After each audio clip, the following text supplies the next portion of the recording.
Before we begin today's tale, tell us, which city or country are you joining us from? We love connecting with our global audience. Now let's dive into today's story. Chapter 1, Glass Houses.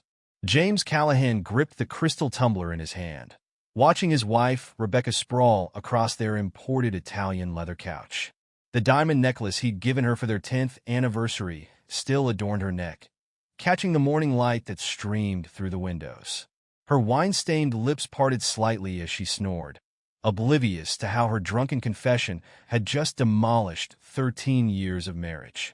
The construction mogul's mind raced through calculations, not of building materials or project timelines, but of destruction. At 42, James had built his empire from nothing, climbing from job sites to boardrooms through sheer force of will.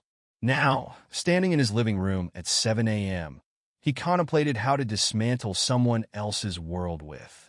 Brad was always the one I really wanted. Rebecca's words from hours earlier replayed in his mind. She'd been on her 4th glass of wine, past the point of maintaining her carefully crafted facade. You were just safe. My backup plan. Her laughter had echoed through their custom-designed living room. 13 years, Jimmy, and I never really loved you. James raised the tumbler to his lips, letting the aged scotch burn away the bitter taste of betrayal. His father's voice echoed in his thoughts. Control the battlefield before engaging the enemy. Michael Callahan, former Navy SEAL, had drilled military discipline into his son from an early age. After James's mother died, it had been just the two of them, and those lessons had served him well in business. Now they would serve a different purpose. The sound of heels clicking on marble drew his attention. Maria, their housekeeper, stopped short in the doorway, her eyes widening at the scene before her. Mr. Callahan, I'm sorry I didn't... James held up a hand, his voice steady and cold. It's fine, Maria. Mrs. Callahan had a late night. Please ensure she has aspirin and water when she wakes up. I'll be in my study. In his mahogany-paneled sanctuary, James accessed his computer and pulled up his contacts. The first call went to his head of security, Frank Torres. Frank, I need a full surveillance package on Brad Morrison. Everything: financial records, medical licenses, current address, phone records. And Frank, this stays between us. Understood, boss. Clean and quiet. Next came the banking records. As CEO of Callahan Construction, James had cultivated relationships with every major financial institution in Boston. Rebecca's trust fund, which he'd carefully managed for years, would require special attention. A soft knock interrupted his planning. Emma, their 15-year-old daughter, stood in the doorway, already dressed for school in her Beacon Hill Academy uniform. Dad, is Mom okay? I heard her coming in really late last night. James studied his daughter's face. Rebecca's delicate features, but his own determined jaw and sharp intelligence. The possibility that she might not be his biological child sent a spike of rage through him, but he maintained his composure. Your mother's fine, sweetheart. Just a bit under the weather. Harrison will drive you to school today. Emma lingered, her keen eyes taking in the untouched bed in the adjacent master bedroom, her father's still-pressed clothes from yesterday. Dad, what's really going on? James stood and crossed to his daughter, placing his hands on her shoulders. Nothing you need to worry about right now. Focus on your studies. We'll talk more later. After Emma left, James returned to his computer. A message from Frank already waited in his encrypted email. Morrison took position at Mass General 6 months ago. Cardiothoracic Surgery Department. Notable gambling activity flagged at Mohegan Sun and several offshore sites. More details incoming. The pieces began falling into place. Rebecca's sudden interest in hospital volunteering. Her girls' nights that ran increasingly late. The secret glances at her phone. A text from his construction site manager provided a needed distraction. Crisis at Seaport Project. Need immediate decision. On my way, James replied. He'd built his reputation on hands-on management, and maintaining normalcy was crucial now. Before leaving, he stood in the living room once more. Rebecca had shifted, the diamond necklace now twisted awkwardly around her throat. He remembered the day he'd bought it. $50,000 at Tiffany's, a symbol of their successful marriage. Now it represented something else entirely: collateral. James pulled out his phone and took several photos of his wife passed out on the couch, the wine bottles scattered around her. Evidence, his father would have called it. Documentation for the coming war. At the front door, he gave Maria final instructions. If she asks, tell her I had an early meeting. And Maria? No calls out from the house line today. Phone systems being upgraded. The housekeeper nodded, understanding in her eyes. She'd worked for James for 10 years and had likely seen more than she let on. Behind the wheel of his Range Rover, James allowed himself one moment of pure, unrestrained rage. His hands gripped the steering wheel until his knuckles turned white, and a single, harsh breath escaped through clenched teeth. Then, like his father had taught him, he locked the emotion away and focused on the mission ahead. The job site demanded his attention for several hours, a dispute over structural steel specifications that required his expertise to resolve. He moved through meetings and inspections with mechanical efficiency, his mind simultaneously processing multiple scenarios for what would come next. During a break, he received another email from Frank. Morrison's gambling debts exceed $2 million. Connected to Danny Martinez's operation. Hospital Foundation finances show irregularities. Sending full report by secure courier. James smiled for the first time that day, a sharp expression that made a nearby foreman take an unconscious step back. Brad Morrison had given him the weapon needed for the first strike. His phone buzzed with a text from Rebecca. Jimmy, I'm so sorry about last night. Can we talk when you get home? He left it unanswered and called Detective Mira Rodriguez instead. They'd grown up in the same blue-collar neighborhood, and she'd risen to head the Financial Crimes Division through the same relentless drive that had propelled James to success. Mira, need to meet. The usual place, 1 hour. The diner where they met hadn't changed since their childhood. Same cracked vinyl booths, same coffee that could strip paint. Mira slid in across from him, her detective's eyes taking in every detail of his appearance. You look like shit, James. Rebecca's been having an affair. Myra's face hardened. She'd never liked Rebecca, seeing through the socialite's polished veneer to the emptiness beneath. How long? At least 6 months. With Brad Morrison, the surgeon? Jesus. Mira leaned back, processing the implications. What are you planning? James stirred his coffee, his voice dropping to a near whisper. I'm going to take everything from them. Not just money or reputation. Everything. James. Mira glanced around the empty diner. You need to be careful. Your position. I built my company from nothing. I can survive anything. They can't. Mira studied him for a long moment, seeing the cold determination in his eyes. You'll need clean intel. Nothing that comes back to you. That's why I'm here. She nodded slowly. I'll help. But James? Remember Emma. Whatever you do, she needs her father. The mention of Emma sparked another wave of rage, but James channeled it into his planning. I know. She's all that matters now. Back at his office, James began making calls. A city councilman who owed him for some discreet renovations. A bank executive whose daughter had gotten into Harvard thanks to James's alumni connections. The head of the hospital board, whose summer house had been built at a suspicious discount. Each conversation was carefully crafted, planting seeds that would bloom into destruction. By the time he finished, the foundations of Brad Morrison's life had been mined with explosives. All that remained was to light the fuse. Rebecca called 3 more times. He let each one go to voicemail, imagining her growing panic as she tried to remember exactly what she'd revealed in her drunken state. The final email of the day came from his private investigator. DNA testing facilities, discreet and reliable, with same-day results. James stared at the information for a long time before saving it to an encrypted folder. The sun had set by the time he drove home, his plans laid out with the same meticulous attention he gave to his construction projects. Rebecca's BMW was gone from the driveway, probably seeking refuge with her society friends, trying to spin the story her way. Emma sat at the kitchen island, textbooks spread around her, looking up as he entered.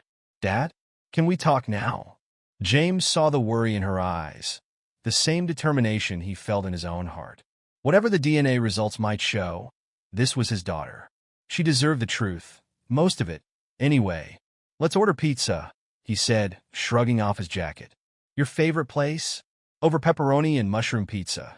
James listened as Emma described the changes she'd noticed in her mother's behavior. The late nights, the secret phone calls, the new clothes and sudden interest in fitness. I'm not stupid, Dad, she said finally.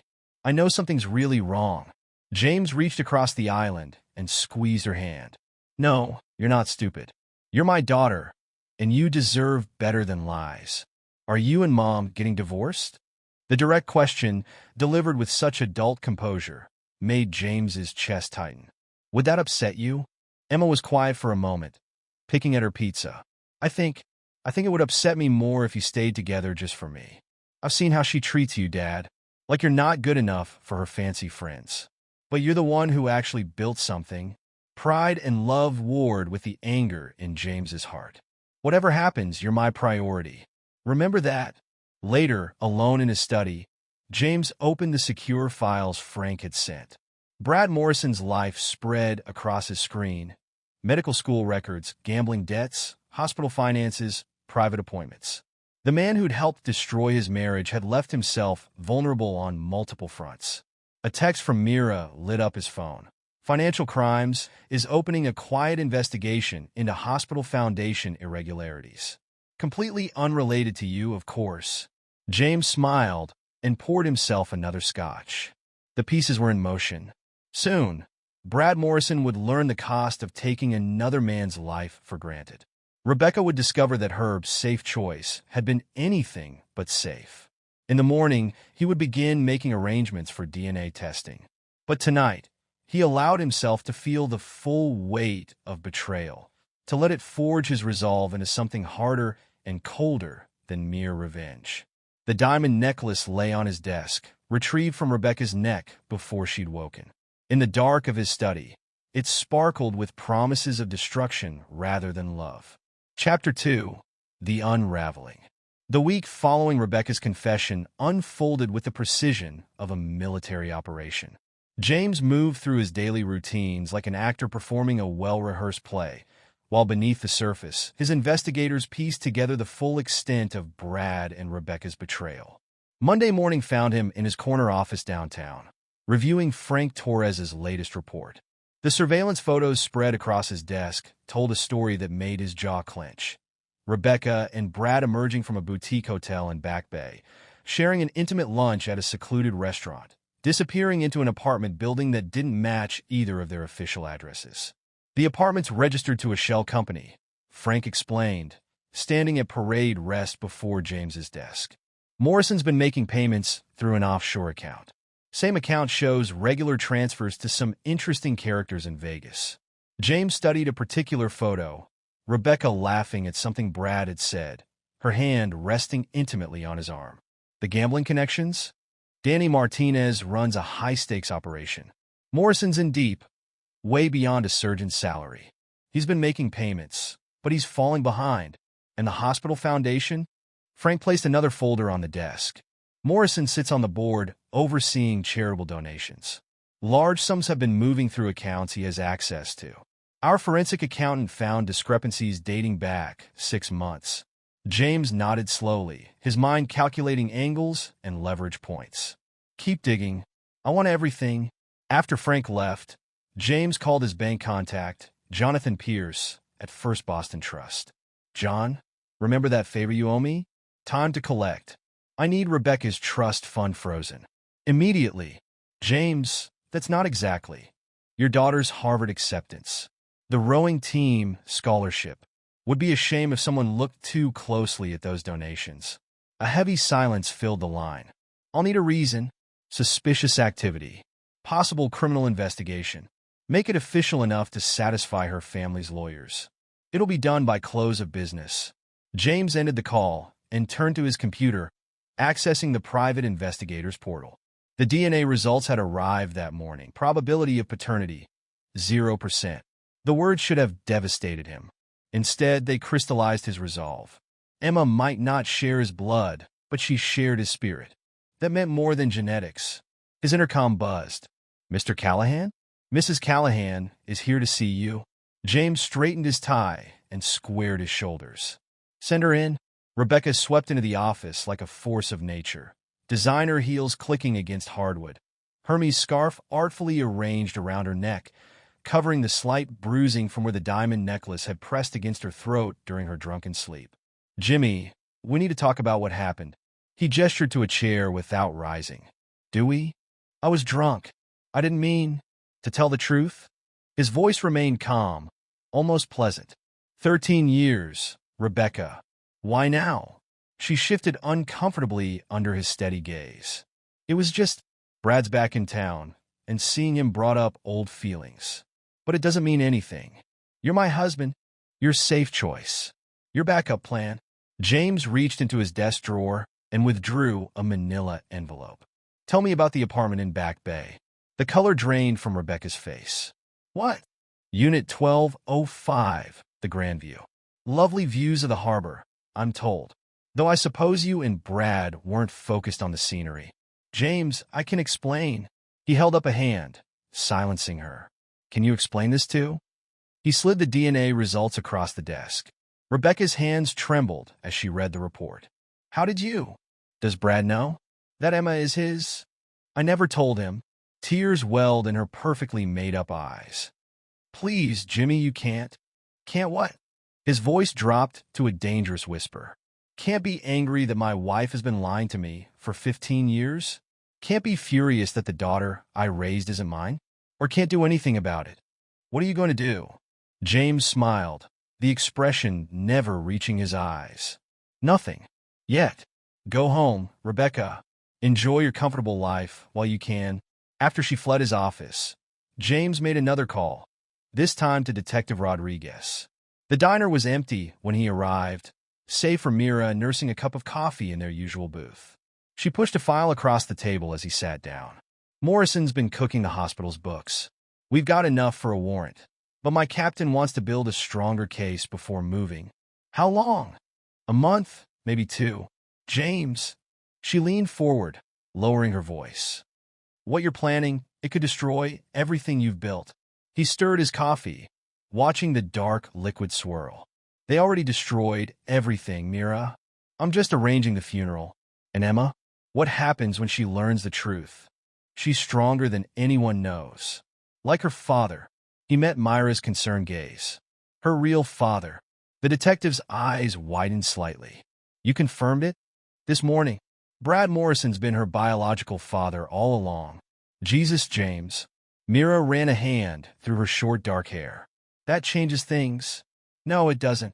Emma is my daughter in every way that matters. But Brad and Rebecca, they don't get to walk away from this." Back at his office, James received an urgent message from his contact at the hospital board. Morrison had called an emergency meeting, attempting to explain discrepancies in the Foundation's accounts. The noose was tightening. Chapter 3. Pieces in Motion.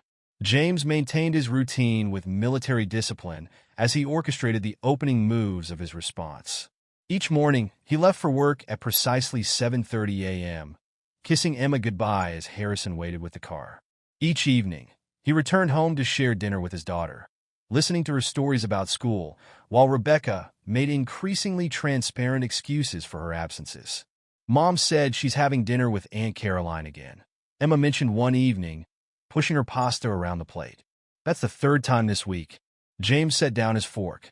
"Your Aunt Caroline is in Paris until next month." "I know." Emma's voice carried a weight beyond her 15 years. "Dad, I need to show you something." She pulled out her phone and opened a folder of photos. James's hands tightened around his glass as he swiped through them. Rebecca and Brad entering the Grandview apartment building, sharing intimate moments in public, acting like love-struck teenagers rather than middle-aged adulterers. "How long have you been collecting these?" 3 months.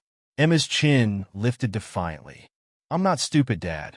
I saw how Mom changed when he came back to Boston. The new clothes, the gym membership, the volunteer work at the hospital." James reached across the table and gripped his daughter's hand. "You shouldn't have had to deal with this alone." "I'm a Callahan." She squeezed his hand back.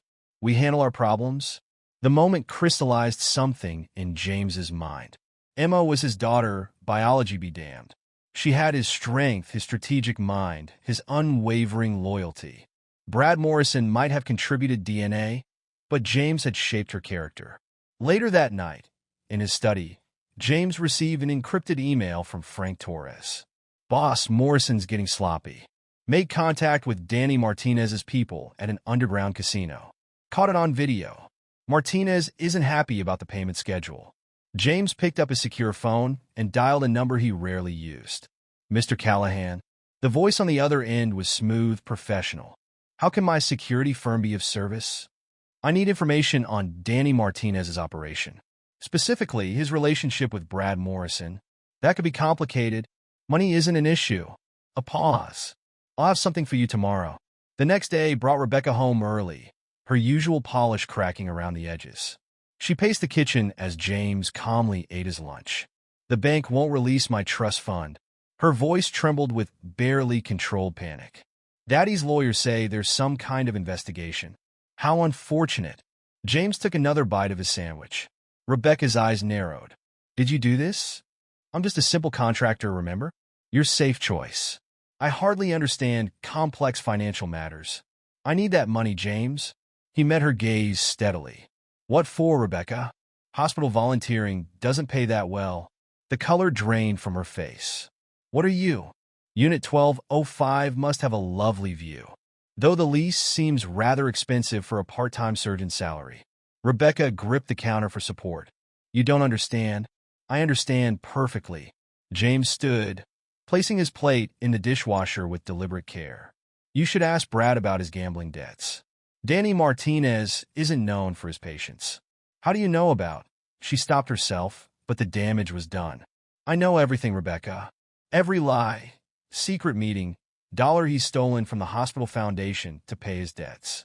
The only question is, what do you think I'm going to do with that information? She took a step back, seeing her husband clearly for the first time in 13 years. Not the safe choice, but a predator who had been patiently waiting to strike. Jimmy, please. You should go lie down. His voice was gentle, which somehow made it worse. You look tired. All those late nights must be catching up with you. After she fled upstairs, James checked his messages. The security firm had delivered its report on Danny Martinez. The information surpassed his expectations. Detailed records of Brad's gambling debts, proof of threatening messages, even surveillance photos from the casino. The next piece fell into place that afternoon. Detective Rodriguez called as James was leaving a construction site. We've got Morrison's financial records. The hospital foundation money definitely went through his personal accounts before hitting the offshore ones. My captain's given the green light to move forward with the investigation. How long? We'll start interviewing hospital board members next week. Morrison doesn't know yet, but he will soon. James hung up and made one more call to his contact at the Boston Globe. The reporter had been eager to repay James for keeping certain construction accidents out of the papers years ago. Now, that debt would be settled with a series of explosive articles about financial misconduct at one of Boston's most prestigious hospitals. The foundation was laid. Brad Morrison's carefully constructed life would soon collapse under the weight of his own choices. Rebecca would watch helplessly as her lover imploded, taking her reputation and security with him. But first, James had one more card to play. He found Emma in the library, studying for her biology exam. The irony didn't escape him. How would you feel about spending more time with your grandfather? Emma looked up, surprised. Grandpa Mike? Is he coming to visit? I think it's time he moved back to Boston. James sat beside his daughter. Things might get complicated here soon. Having him around would make me feel better. Because of Mom and Brad? James studied her face. The determination in her eyes, the set of her jaw. So much like his own. Yes, your grandfather. He understands complicated situations. Military training. You think we'll need military training? I think we need family we can trust. James pulled out his phone and showed her the DNA test results. There's something you should know.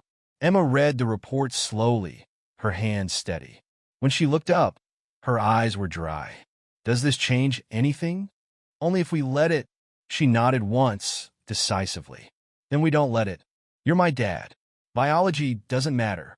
James felt a fierce pride surge through him. Rebecca and Brad could have their affair, their secret apartment, their ill-gotten money. They would never understand what real loyalty meant. That night, As James reviewed the final pieces of his plan, a text arrived from an unknown number. Martinez wants to meet. Neutral ground. Tomorrow. The message represented an unexpected opportunity, but also a risk. Danny Martinez wasn't known for peaceful negotiations. Still, the potential for additional leverage was too tempting to ignore. James sent a single-word reply. Where? The response came immediately. Your choice? He smiled in the darkness of his study. Even Boston's notorious underground casino boss understood the importance of home field advantage. The safe choice wasn't feeling very safe anymore. Chapter 4. Opening Moves. James Callahan sat in his downtown office, watching the morning bustle of Boston's financial district through the vast windows. A month had passed since Rebecca's drunken confession, and now his carefully laid plans were ready to be executed. His computer chimed with an incoming email from his anonymous account. The message contained detailed financial records from Massachusetts General Hospital's charitable foundation, evidence of systematic theft spanning months. With 3 clicks, copies went to the hospital board, the Boston Globe, and the state attorney general's office. Sir? His assistant's voice crackled through the intercom. Detective Rodriguez is here. Mira strode in, her detective's badge glinting at her hip. It started. The hospital board called an emergency meeting this morning. Brad Morrison's attendance required? He's already there, trying to explain away $2 million in missing donations. Mira perched on the edge of his desk. My team's ready to move once the board files an official complaint. James pulled up another screen showing real-time surveillance of the hospital boardroom. Brad Morrison's normally confident posture had crumbled as he faced the stern faces of Boston's elite medical establishment. Look at him squirm, Mira muttered. He's realizing there's no way to hide the money trail. The cancer research funds were particularly sloppy, James agreed, his voice cold. Danny Martinez must have been pressing hard for payments. Speaking of Martinez, Mira lowered her voice. Word is he's not happy about Morrison using stolen charity money to pay gambling debts. Bad for business when the feds get involved. James's phone buzzed with a text from Frank Torres. Package delivered to Martinez. He's reviewing the evidence now. The package contained proof of Brad's embezzlement, along with documentation of his attempts to play different gambling syndicates against each other. Danny Martinez wouldn't appreciate learning that his prime customer had been negotiating with rival operations. A call from Rebecca interrupted his thoughts. He let it go to voicemail, imagining her panic as she discovered her trust fund access had been frozen. The timing wasn't coincidental. James had ensured the bank's action coincided with the hospital board meeting. His next call came from William Montgomery, Rebecca's father. What the hell is going on, James? The bank's frozen Becky's accounts pending a criminal investigation. Hello, William. I'm afraid I don't handle the family's banking matters anymore. James's voice dripped with false concern. Perhaps you should ask Rebecca about her recent financial activities. Or Brad Morrison's. A sharp intake of breath. Morrison? What does he have to do with this? You might want to read tomorrow's Boston Globe. I hear there's an interesting story breaking about hospital foundation funds and gambling debts. The line went dead. James checked his watch. Right on schedule. William would be calling his country club friends, desperately trying to contain the impending scandal. His office door opened again, this time admitting Frank Torres. Boss, we've got movement at the hospital. Morrison just left the board meeting. He's headed to the Back Bay apartment. And Rebecca? Already there.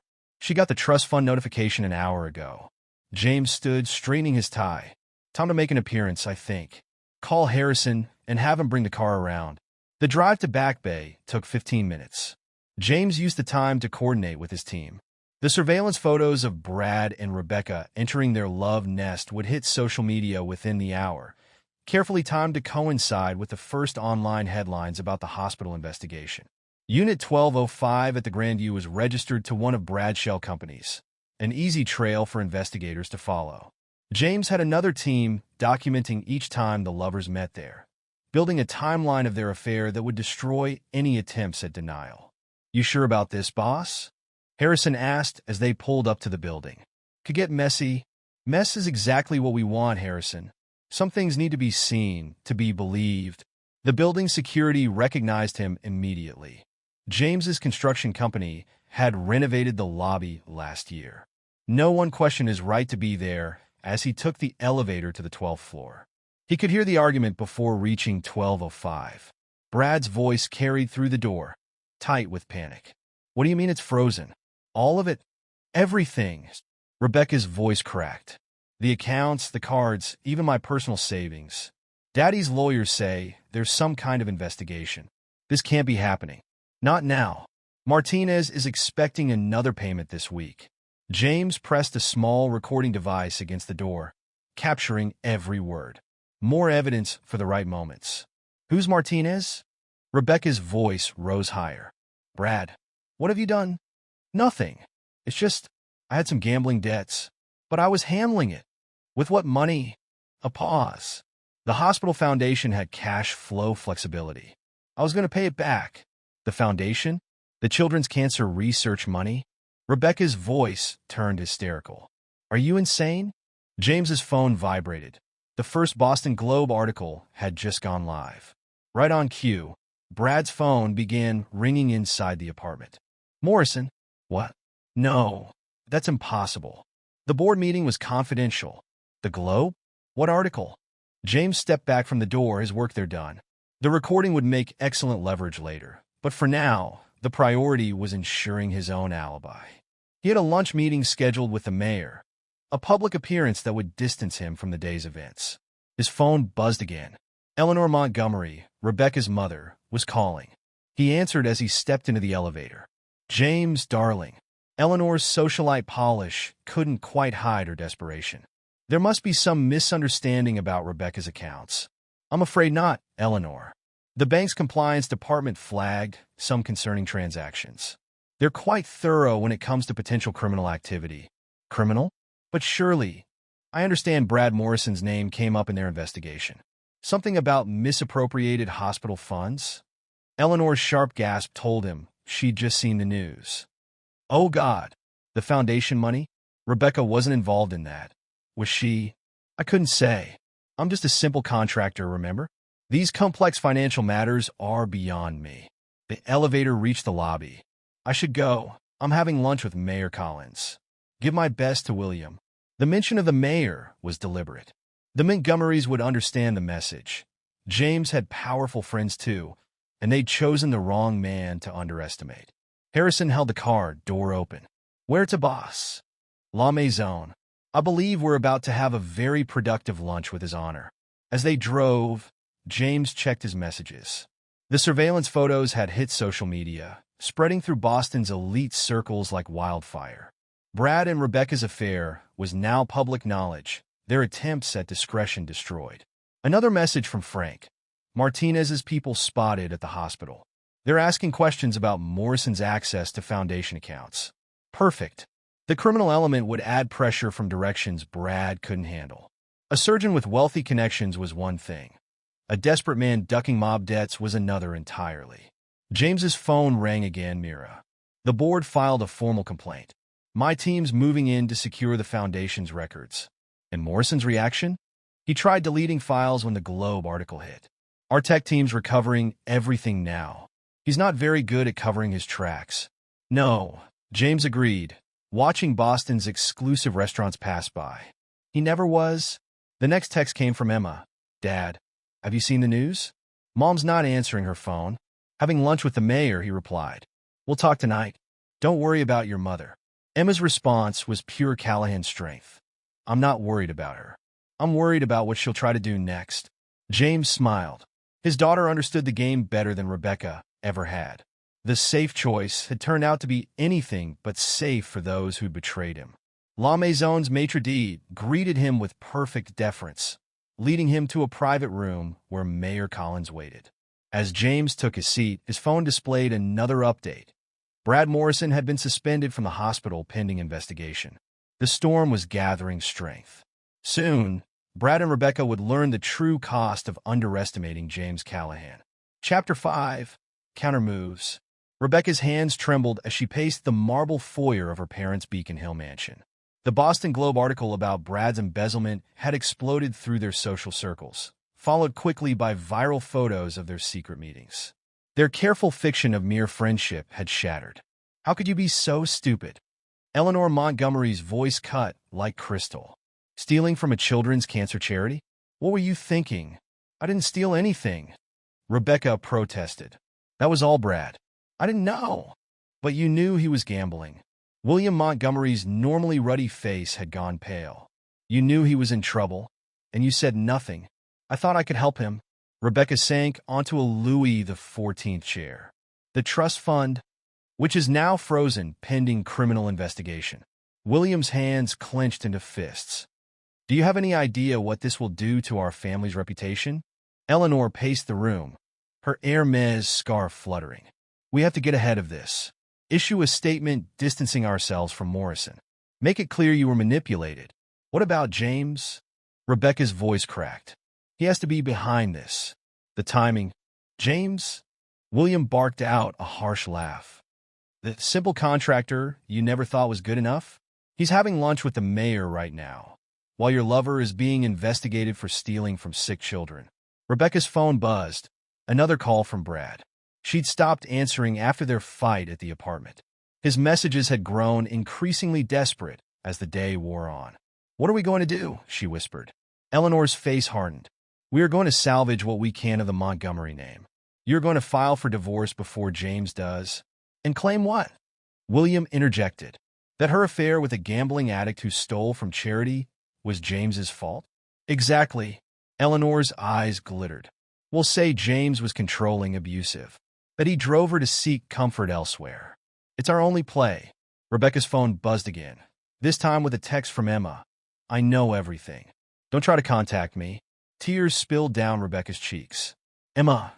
She's another problem. Eleanor began typing on her phone. We'll file for emergency custody. Claim James is unstable, dangerous. He'll fight it. Of course he will.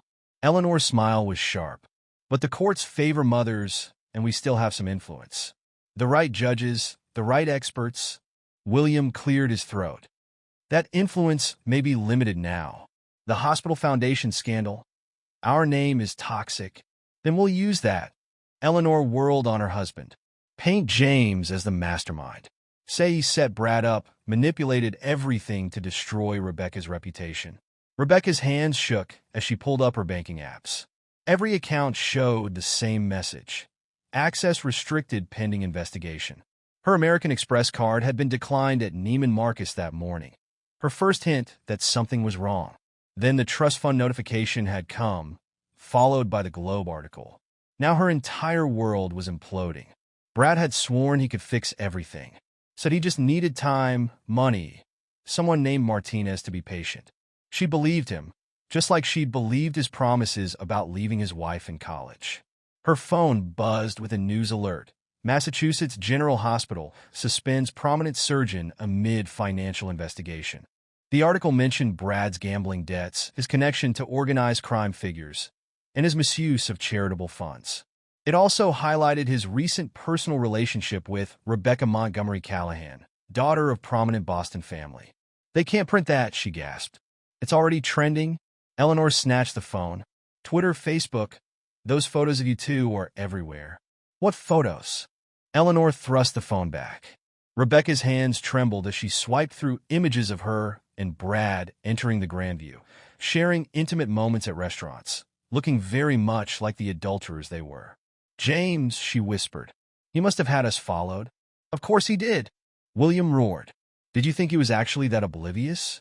That man built a construction empire from nothing. He doesn't miss details. Rebecca's mind raced through recent memories. James's late nights at the office, his mysterious phone calls, the way he'd seemed almost amused by her excuses for visiting the hospital. He's been planning this, she realized. All of it, and you handed him everything he needed. Eleanor's voice dripped contempt. The affair, the trust fund access, even Emma's paternity. Rebecca's head snapped up. How did you? It's in the divorce petition his lawyers just filed. William waved a thick envelope. Along with evidence of your affair, Brad's criminal activities, and your involvement in his financial schemes. I wasn't involved. You gave him access to your trust fund. William's face was thunderous. Money he used to pay gambling debts while stealing from charity. The optics alone. Rebecca's phone buzzed yet again. Brad's message made her blood run cold. Martinez's men are looking for me. I need money now. Who's Martinez? Eleanor demanded, reading over her shoulder. Brad's bookie, apparently. Rebecca's voice sounded distant to her own ears. He said he owed some people money. William grabbed the phone. A bookie? You got involved with a surgeon who owes money to bookies? He said he could handle it. Rebecca's composure cracked. He just needed help with a few payments until the hospital situation improved. The hospital situation? Eleanor's eyes narrowed. You knew about the foundation money? Not everything. Rebecca wrapped her arms around herself. He said there were cash flow issues, investment opportunities. I didn't know he was actually stealing. William's face had gone from pale to gray. How much of your trust fund went to pay his gambling debts? Maybe $500,000? Rebecca whispered. He promised to pay it back. The sound of shattering crystal made her jump. Eleanor had thrown a baccarat vase against the wall. $500,000? Her mother screamed.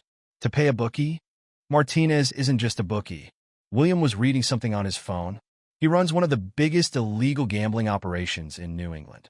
Connected to organized crime? Rebecca's phone lit up with another message from Brad. They're saying you knew about the foundation money. Did you tell someone? I didn't know. She typed back frantically. I swear. Then why is James Callahan having lunch with the mayor while my life falls apart? Rebecca stared at the message, remembering James's expression the morning after her drunken confession. She'd mistaken his calm for shock, his silence for weakness. Now she understood. She'd simply given him the excuse he needed to strike. We need a lawyer, Eleanor announced. Someone who can spin this properly. Paint you as the victim of both Brad's manipulation and James's revenge. James has evidence, William reminded her. Real evidence, not just spin. Then we'll fight fire with fire. Eleanor's jaw set. Rebecca, called Dr. Walsh. We need Emma's therapist to document James's controlling behavior. Rebecca's laugh held an edge of hysteria. Dr. Walsh won't help. She knows everything. What do you mean, everything? Emma's been telling her about the affair for months. Showing her evidence, she collected herself.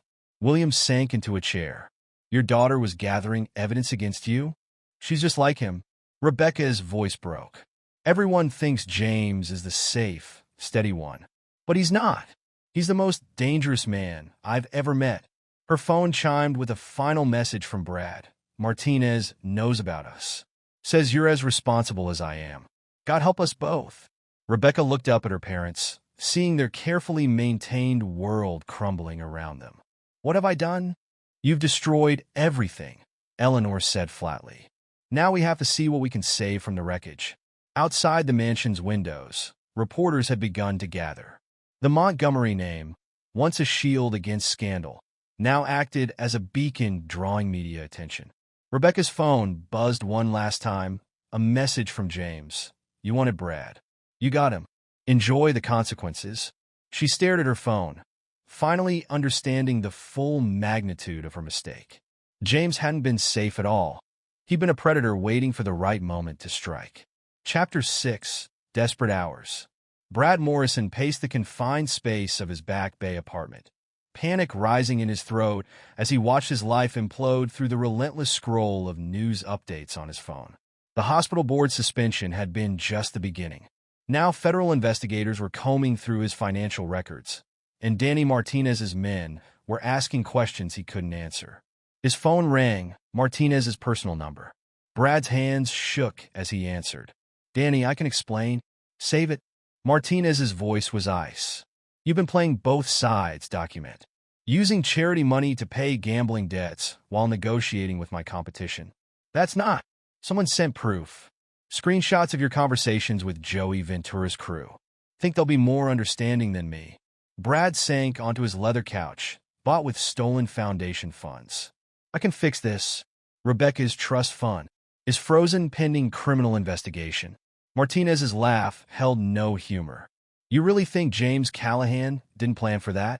The mention of James's name sent a chill down Brad's spine. What do you know about Callahan? I know he's having lunch with the mayor while my boys watch you sweat. I know he's got enough evidence to bury you 10 times over. And I know you're out of time. Please, I just need... You need a miracle document, and I ain't in that business. The line went dead. Brad's phone immediately lit up with another call. Rebecca, they're freezing my accounts. Her voice held raw panic. The foundation money, the gambling. It's all over the news. Your husband's behind this. Brad ran a hand through his disheveled hair. He must have been gathering evidence for weeks. Months, Rebecca corrected. Emma, she knew. She was helping him collect proof. Emma. Brad's gut churned. The daughter he'd never claimed, now turned spy against her own mother. Does she know about the DNA? Yes. James made sure of that, too. A sharp knock at the door made Brad jump. Through the peephole, he saw two of Martinez's enforcers in expensive suits. I have to go, he whispered into the phone. Don't call for a while. The enforcers' faces held professional detachment as they entered. No weapons visible, but their message was clear in their stance. Mr. Martinez is concerned about the attention you're bringing to his business interests, the taller one stated. The police investigation, Brad stammered. The hospital board will be the least of your problems if you don't make this right. The shorter enforcer smiled without warmth. You have 24 hours to deliver the outstanding balance. $2 million? That's impossible. My accounts are frozen. Not our problem, document clock's ticking. After they left, Brad called the one person who might still help. His lawyer, David Chin. It's worse than we thought, Chin said without preamble. Callahan's team didn't just document the affair. They got proof you falsified medical records to cover gambling losses. What proof? Dates of procedures that never happened. Insurance claims for phantom surgeries. The foundation money was just the start. Brad's medical license. His career. Everything he'd built, destroyed because he'd underestimated James Callahan's capacity for revenge. Can you fight it? Fight what? Chin's laugh was bitter. The federal investigation? The hospital board? Martinez's organization? Or your lover's husband, who apparently has half of Boston's power players in his pocket? There has to be something. There's nothing left to fight with. Your reputation is destroyed, your assets are frozen, and you've got organized crime breathing down your neck. My advice? Run. Run far and fast. Brad ended the call and stared at his reflection in the apartment's windows. The distinguished surgeon had vanished, replaced by a haunted man facing total destruction. His phone buzzed with a text from Rebecca. My parents are filing emergency custody papers, claiming James is unstable, dangerous. Brad barked out a harsh laugh. James Callahan, the calculating destroyer of lives, would eat them alive in court. Another knock at the door, this time Detective Mira Rodriguez, flanked by two uniformed officers. Dr. Morrison. Myra's badge glinted as she held up a warrant. Financial Crimes Division. We need to discuss some irregularities in the hospital foundation's accounts. I want my lawyer present. Already called him. Myra's smile was predatory. He's meeting us at the station, along with representatives from the FBI's white-collar crime unit. As the officers let him out, Brad's phone lit up with one final message from James Callahan himself. You took my wife and daughter. I took your entire life. Fair trade? In the police car, Brad finally understood. He hadn't just had an affair with a wealthy man's wife. He'd challenged a force of nature, a man who'd built an empire from nothing and would burn the world to protect what was his. The safe choice had proven to be anything but safe. And Brad Morrison's desperate hour was only beginning. Chapter 7. The Fall of Brad Morrison. Brad Morrison's final downfall began with a single email. The message hit the FBI's Financial Crimes Division at 9 a.m. on a Tuesday, containing detailed records of offshore accounts filled with embezzled hospital foundation money. By noon, federal agents had seized his office at Massachusetts General Hospital. By dinner, his face dominated local news broadcasts as reporters detailed his theft from children's cancer research funds. Dr. Morrison? An FBI agent stood in his office doorway, warrant in hand. We need you to step away from the computer. Brad's fingers froze over the keyboard, where he'd been frantically attempting to delete incriminating files. I can explain. Save it for your lawyer. The agent nodded to her team. Secure everything. Each drive, each document. His phone buzzed Danny Martinez's number. Brad let it go to voicemail, knowing what awaited him. The unmarked envelope Martinez had received that morning contained proof of Brad's negotiations with rival gambling operations. His attempt to play different criminal organizations against each other had backfired spectacularly. Your personal devices too, Dr. Morrison. Another agent held out an evidence bag. Phone, tablet, laptop. Brad handed them over, his surgeon's hands trembling. Through his office windows, he could see reporters gathering in the hospital parking lot.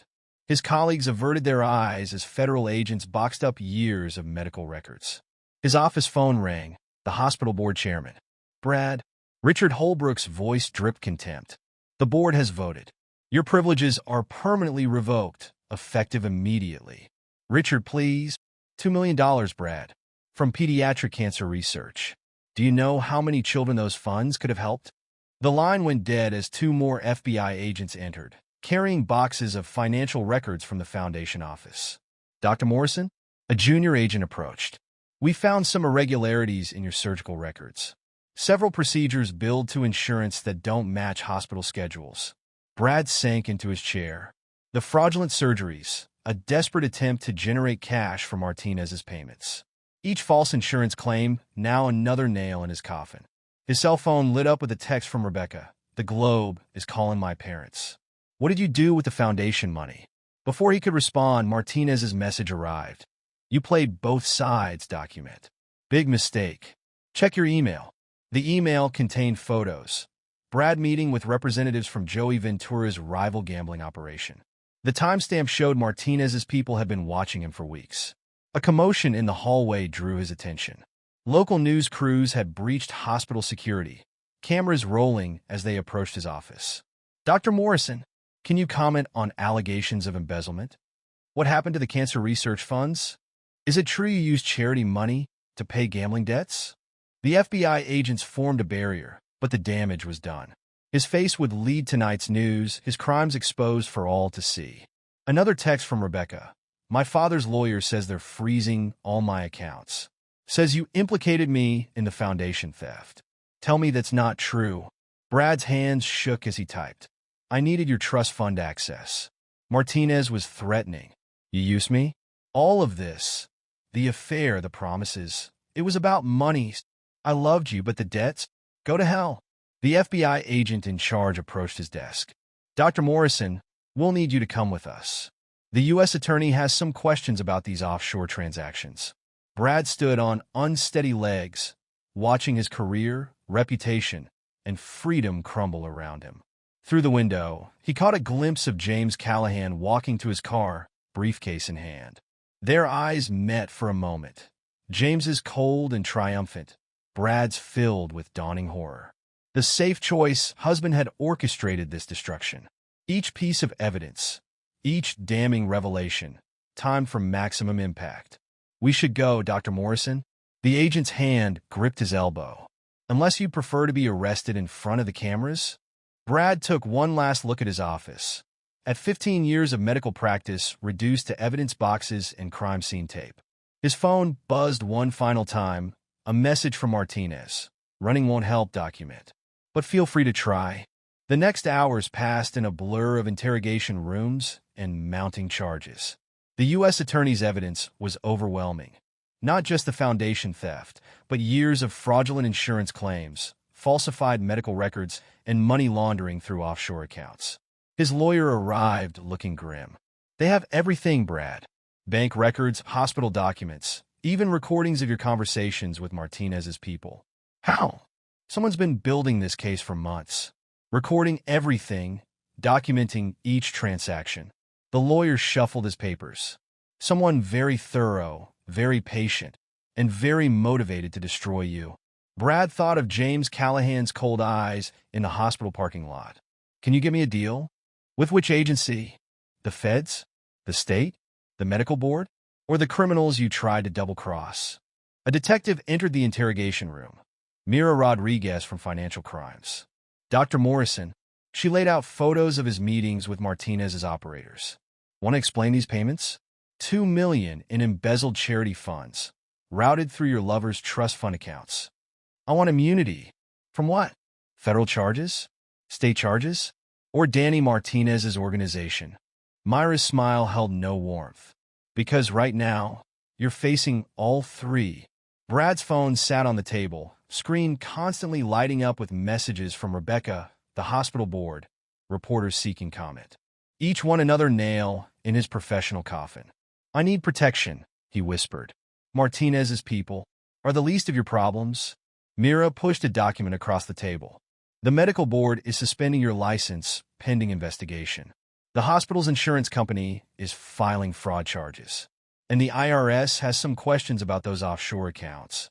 Brad stared at his ruined hands, once steady enough for delicate cardiac surgery, now trembling like a junkie's.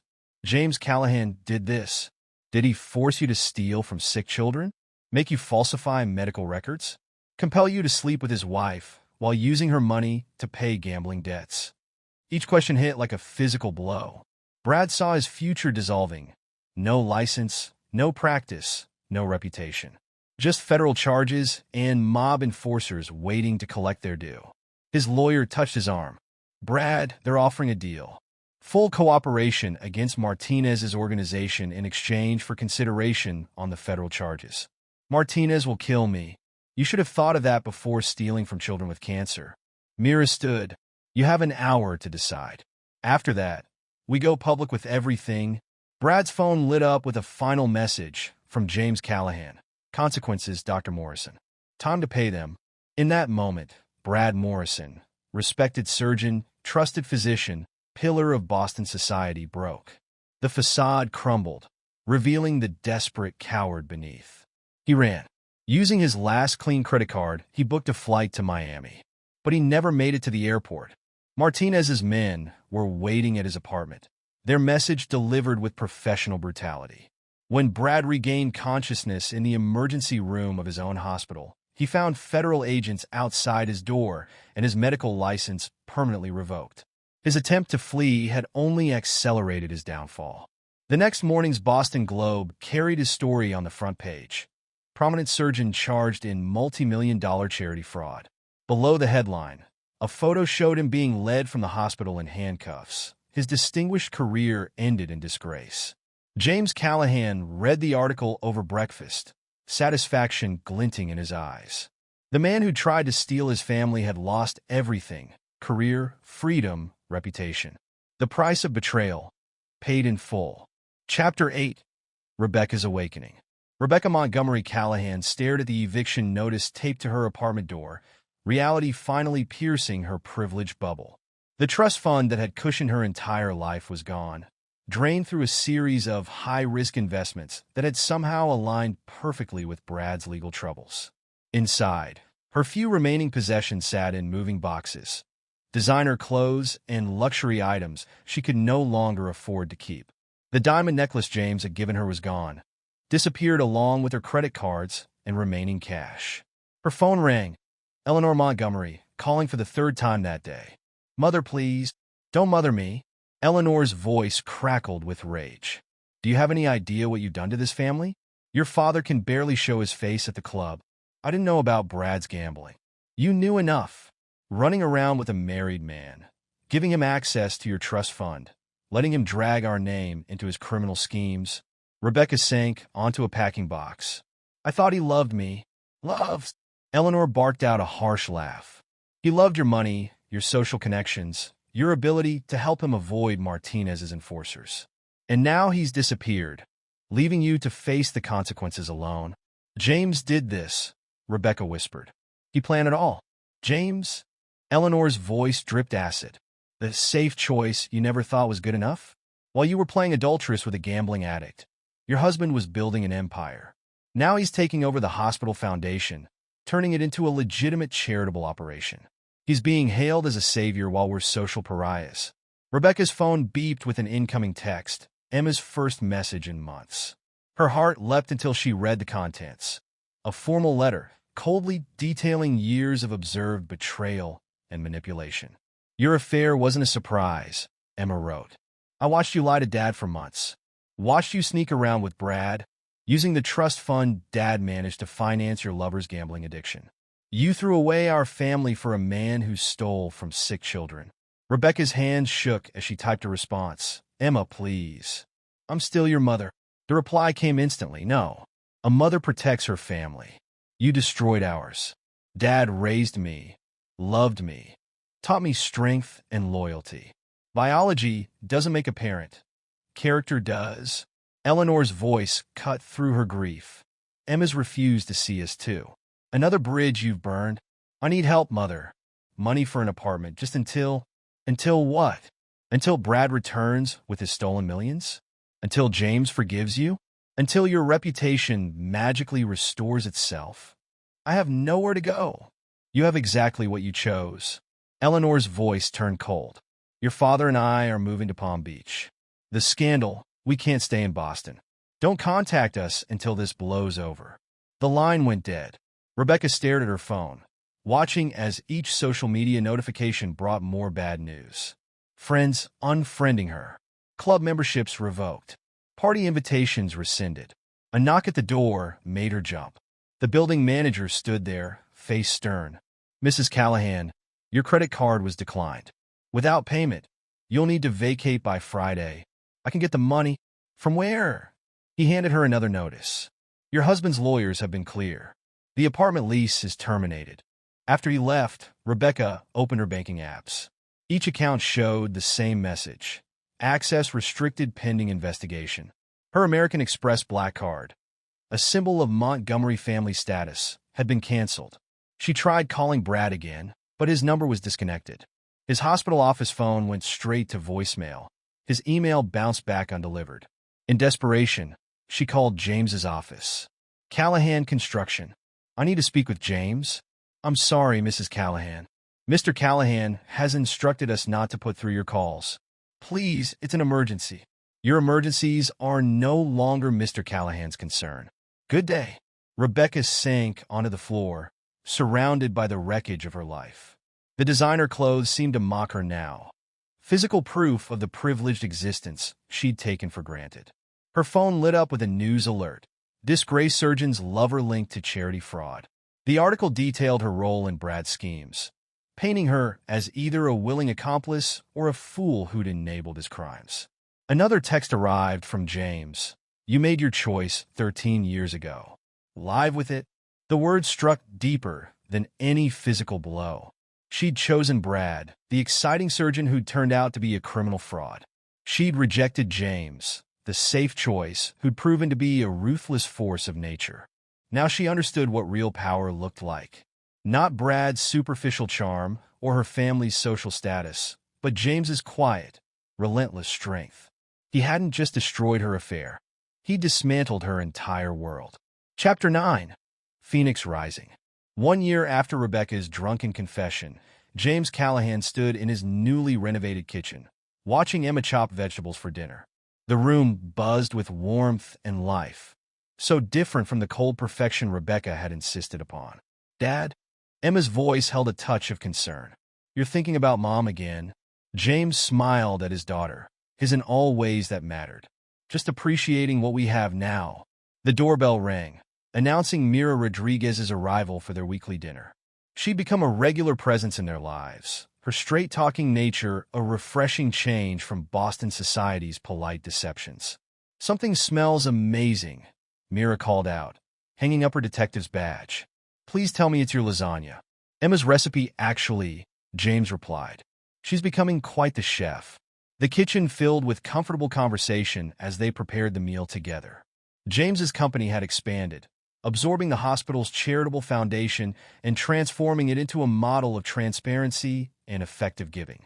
The foundation's new pediatric wing opens next month, he mentioned, passing Mira a glass of wine.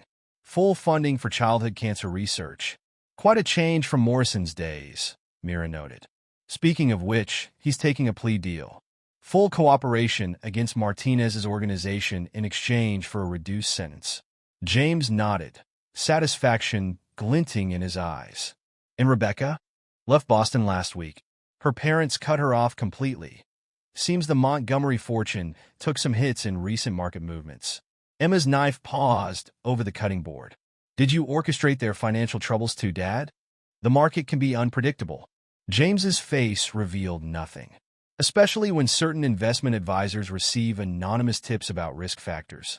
The doorbell rang again, this time announcing Michael Callahan, James's father.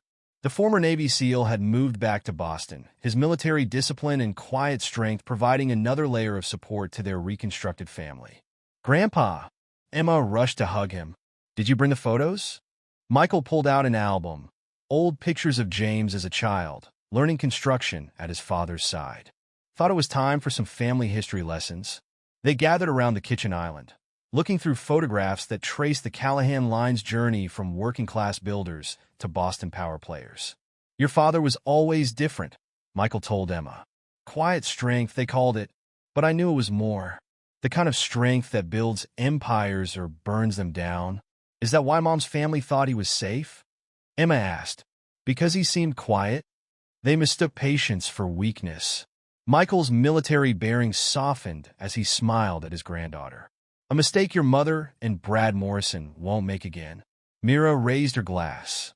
"To patience, then, and consequences, and family," Emma added. "The real kind." James watched his daughter, so much his own strength reflected in her face. The DNA test that had revealed Brad's biological connection meant nothing compared to the bonds they'd forged through loyalty and love. The diamond necklace that had sparked everything now sat in a safe deposit box, along with other evidence of Brad and Rebecca's crimes. Insurance against any future attempts to disrupt the life he'd rebuilt from betrayal's ashes. His phone buzzed with a news alert. The hospital foundation stock had risen again, his management bringing stability and growth where Brad's theft had caused chaos. Another piece of vindication, another victory in the quiet war he'd waged. The kitchen filled with laughter as Emma shared a story from school, her voice carrying the same steady confidence that had helped James rise from job sites to boardrooms. She was his legacy now, not the daughter of his blood, but of his spirit. "You did good, son," Michael murmured, watching Emma with pride. "Show them what Callahan's strength really means." James nodded, satisfaction settling deep in his bones. They'd called him the safe choice, the steady husband, the reliable backup plan. They'd never understood that still waters run deep, that quiet strength could become devastating power when provoked. The price of betrayal had been paid in full. Brad Morrison would spend years in prison, his medical career destroyed, his reputation in ruins. Rebecca had lost everything: money, status, family, even her daughter's love. The Montgomery name carried the stain of scandal, their social position crumbling like the facades of power they'd hidden behind. And James Callahan, the safe choice, had emerged stronger. His company thrived, his influence grew, and his real family, bound by loyalty rather than blood or society's expectations, flourished in the aftermath of destruction. The diamond necklace would stay locked away, a reminder that some debts can only be paid in full measure. The price of betrayal, extracted with the same quiet strength that had built his empire. Epilogue: 10 years later. The Boston Globe's business section headline read, "Callahan Group acquires 10th Hospital, revolutionizing healthcare charity model." James Callahan set the paper aside in his expanded office overlooking the city's skyline, a satisfied gleam in his eyes. At 52, his hair had traces of distinguished gray, but his presence remained as formidable as ever. His empire had grown far beyond construction. After transforming the Massachusetts General Hospital Foundation into a model of efficiency and transparency, he'd systematically acquired troubled hospital charitable organizations across New England. Each acquisition followed the same pattern: identify mismanagement, step in as a savior, and rebuild with ruthless effectiveness. "Mr. Callahan?" His assistant's voice came through the intercom. "Your daughter's here." Emma Callahan strode in, 25 now, and every inch her father's daughter. Her law degree from Harvard hung on James's office wall alongside her MBA. She'd refused to trade on the Callahan name, working her way up through Boston's top firms before joining her father's company as chief legal officer. "The Milton Hospital acquisition is ready," she announced, setting a thick folder on his desk. "Their board didn't stand a chance against our proposal." James smiled with pride. Emma had inherited his strategic mind and unforgiving nature, becoming a feared negotiator in Boston's corporate world. The truth about her biological father had only strengthened their bond, proving that character meant more than DNA. Any complications? Nothing we couldn't handle. Emma's smile mirrored his own. Though you might be interested in one detail, Brad Morrison tried applying for a position there last month. James raised an eyebrow. Did he now? Under a different name. 8 years in federal prison apparently taught him some creativity. She pulled out a document. He's been working as a medical consultant since his release, trying to rebuild some kind of career. And now he's blacklisted from every hospital in New England. Emma's voice held no mercy. I made sure his complete history reached their HR department. No one will risk hiring a convicted embezzler who stole from children's cancer research. James nodded approvingly. They'd watched Brad's downfall from afar. His plea deal, his prison term, his desperate attempts to salvage some piece of his former life. The man who'd tried to destroy their family now lived in a small apartment in Providence, scraping by on consultation fees and medical writing work. Any word from your mother? Emma's face hardened. She tried reaching out last month. Another plea for reconciliation. I had her messages blocked. Rebecca's fall had been complete. After leaving Boston, she drifted between smaller cities, attempting to rebuild some semblance of her former life. But James's influence ran deep, and doors kept closing. The Montgomery family had never recovered their social position, retiring to Palm Beach as virtual exiles from Boston society. Detective Rodriguez called. James mentioned, Danny Martinez is being released next month. Emma looked up sharply. The man who handled Brad's gambling debts? The same, though his organization didn't survive Brad's testimony. 10 years in prison broke his hold on Boston's gambling operations. Think he'll cause problems? James's smile turned cold. Martinez understands the new order. His replacement knows who really runs this city. The intercom buzzed again. Mr. Callahan? Michael's here with Mrs. Rodriguez. Mira entered with James's father, their wedding rings glinting.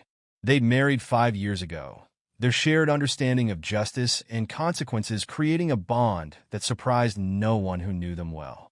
The Milton deal's done? Mira asked, her detective's instincts still sharp despite her promotion to commissioner of police. Emma handled it, James confirmed. The Callahan Group now controls charitable operations for most major hospitals in New England. Michael Callahan, still carrying his military bearing at 70, settled into a chair. Any pushback from the medical establishment? None they'd risk expressing. Emma's smile was razor-sharp. Our foundations have the highest efficiency ratings in the country. 95% of donations reach actual patients. Unlike Brad Morrison's day, Mira noted. Speaking of which, his parole officer called. He's requested permission to return to Massachusetts. Denied, I assume? James's voice held no question. Of course, his crimes against children's medical care make him permanently unwelcome in the state. The Callahan Group's influence extended far beyond business now. James had built a network of power that touched every aspect of Boston life. Construction, healthcare, politics, law enforcement. All managed with the same quiet strength that had once been mistaken for weakness. Emma checked her phone. The Robinson Foundation board meets in an hour. Another troubled hospital charity looking for salvation. Take Harrison with you, James instructed. He's earned partnership status with his loyalty. Harrison had risen from driver to key executive, his unwavering dedication during the Brad Morrison affair proving his worth. James rewarded loyalty above all else, building his inner circle from those who'd stood with him during the darkest times. Did you see last week's society pages? Mira asked, passing over a magazine. Rebecca made an appearance at a Palm Beach charity event. The photo showed a woman desperately clinging to past glory. Rebecca's attempt to maintain her socialite status in Florida's wealthy enclaves had met limited success. The scandal of her affair with Brad and their connection to stolen charity funds had followed her south. She tried contacting Emma again, James mentioned. Myra's face hardened. Still doesn't understand actions have consequences. Something she never learned from the Montgomerys. Michael's military assessment was precise. That family confused social position with actual power. Emma gathered her files, her Harvard law ring catching the light. The Montgomery name means nothing now. Dad made sure of that. The systematic dismantling of the Montgomery family's influence had been a masterpiece of patient revenge. Investment mistakes had eroded their fortune. Whispered rumors had destroyed their social connections. William and Eleanor lived as virtual recluses in their Palm Beach mansion, their once mighty name reduced to cautionary gossip at country clubs. The new pediatric cancer wing opens next month, Emma mentioned. The press wants a statement from the family. The wing would be the crowning achievement of James's Hospital Foundation work. Funded entirely by legitimate donations, it would provide cutting-edge treatment to children regardless of their family's ability to pay. Your mother's ghost finally exorcised? Mira asked quietly. There was never anything to exorcise. James's voice held absolute conviction. Rebecca was a chapter in a much longer story. The real story was always about building something lasting. Michael nodded proudly. The Callahan legacy. Emma's phone buzzed with another message. Brad's trying to apply for medical consulting work in Connecticut now. Handle it, James instructed simply. Already done? Emma's smile matched her father's. His detailed history will reach their licensing board tomorrow. No state in New England will risk their medical reputation by accepting him. The destruction of Brad Morrison hadn't ended with his prison term.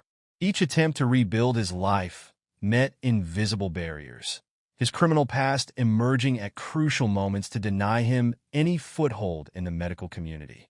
Martinez asked about him during his exit interview, Mira mentioned. Seemed amused that the high-end mighty surgeon who caused his downfall is now writing patient education materials for pharmaceutical companies. Karma, Michael noted with military satisfaction. Or justice. James stood and walked to the windows overlooking his city. The Callahan Group's newest tower dominated the skyline, a physical testament to the empire he'd built from betrayal's ashes. The board meeting's in 10 minutes, Emma reminded him. They'll want to review the Milton acquisition details. The boardroom would be full of men and women who owed their positions to James's patronage. Like his father's military unit, he'd built an organization based on absolute loyalty and shared purpose. Harrison says the Providence Hospital Board is vulnerable, Emma continued. Their foundation's showing similar issues to Mass General 10 years ago. History repeating itself? Mira raised an eyebrow. History teaching its lessons. James turned from the windows. Some people learn from others' mistakes. Some have to learn personally. The intercom buzzed one final time. Mr. Callahan? A message from Palm Beach. Rebecca Montgomery Callahan is trying to reach you. James exchanged glances with Emma, seeing his own steel reflected in her eyes.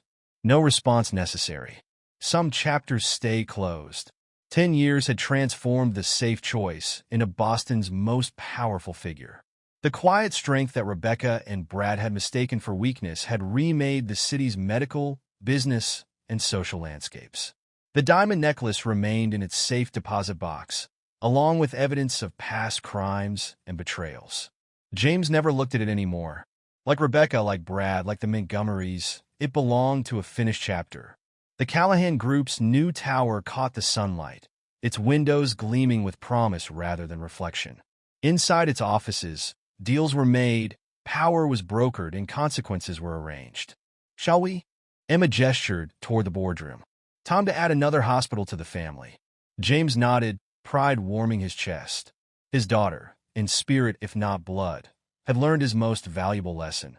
True power comes not from social position or professional titles, but from the patient strength to build empires and destroy enemies. The safe choice had proven to be anything but safe for those who betrayed him. But for those who remained loyal, who understood the value of family and consequences, James Callahan had built something extraordinary from betrayal's wreckage. In the end, the price of betrayal hadn't just been paid. It had been transformed into an empire built on the ruins of those who dared underestimate a quiet man's strength. And there you have it. Another story comes to an end. What did you think? I'd love to hear your thoughts in the comments below. If you enjoy this story, consider joining our community by subscribing. It means the world to us. For more stories like this one, check out the recommended videos on screen. And I'll see you there.